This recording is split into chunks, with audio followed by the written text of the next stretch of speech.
Oui, Monsieur le Président, il s'agit d'un amendement proche, mais qui n'est pas identique.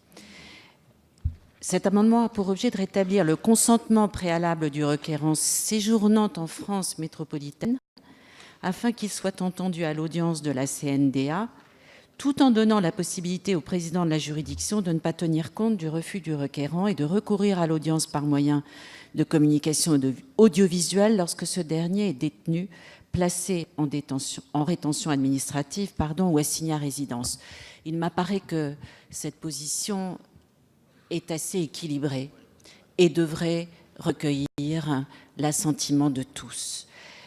En ne subordonnant d'aucune manière la tenue de l'audience par moyen de communication audiovisuelle au consentement du demandeur d'asile, Monsieur le ministre d'État, je ne suis pas d'accord avec votre analyse de la jurisprudence du Conseil constitutionnel. Il me semble que dans ce cas, la censure du Conseil constitutionnel est encourue. Je rappelle que devant se prononcer sur la constitutionnalité des audiences tenues par visioconférence après avoir relevé que leur déroulement était subordonné au consentement de l'étranger, le Haut Conseil a décidé que dans ces conditions, le dispositif mis en place garantissait la tenue d'un procès juste et équitable, parce qu'il y avait ce consentement. Et je rappelle que le projet de loi ne prévoit en aucune manière de tenir compte de ce consentement.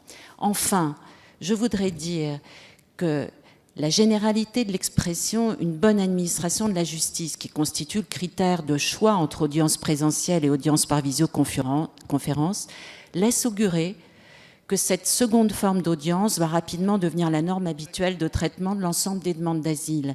Il faut rappeler à cet égard que le président de la CNDA sera appelé, sans possibilité de délégation prévue par la loi, à prendre ce type de décision dans une cinquantaine de milliers au moins de dossiers par an. La décision sera, à mon sens, nécessairement prise à l'avance. Qui contrôlera ensuite, in concreto, si les conditions techniques de transmission sont bien réunies? Mes chers collègues, au-delà de mon expérience personnelle, qui n'a pas beaucoup de poids, comment peut-on dénier l'épaisseur de chaque être humain? Il ne s'agit pas d'une image. Merci, Madame la députée.